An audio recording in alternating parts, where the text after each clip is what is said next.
نماز پڑھتے وقت انسان اپنے قیام کو تھوڑا لمبا کر لے کہ کوئی دیکھ رہا ہے، رکوع اور سجدے کو تھوڑا طویل کر لے کہ کوئی دیکھ رہا ہے کہ کتنا پیارا اور لمبا سجدہ کرتا ہے،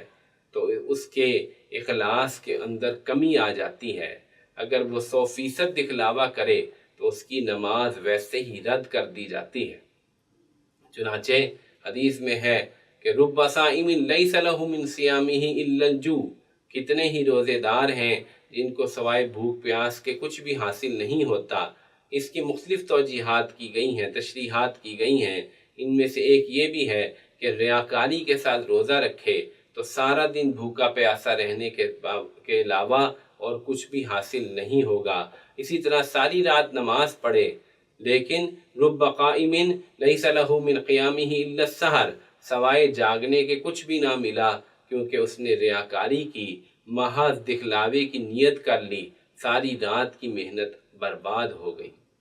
تو ہمیں چاہیے کہ ہم اخلاص کے اہتمام کریں، نیت کو ٹٹولنے کی بار بار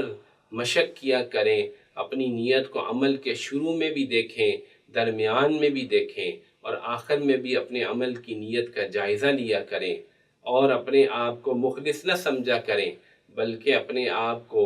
ایک خطرے میں سمجھیں کہ پتہ نہیں میرا عمل قبول ہوگا یا نہیں ہوگا۔ چنانچہ جب انسان کی یہ کیفیت بن جاتی ہے تو اس وقت اس کا یہ حال ہوتا ہے کہ وہ پورے اہتمام کے ساتھ عمل کرتا ہے اور پھر بھی اس کے بعد استغفار کرتا ہے، اللہ تعالیٰ سے معافی مانگتا ہے کہ اے اللہ میرے اس عمل کو قبول فرما لیجئے، میرا یہ عمل اس لائق نہیں تھا کہ آپ کی جناب میں پیش کیا جا سکے۔ اللہ تعالیٰ سے دعا ہے اللہ تعالیٰ ہم سب کو اخلاص کامل نصیب فرمائے اور اپنے مقبول بندوں میں شامل فرمائے۔ وآخر دعوانا الحمد للہ رب العالمین۔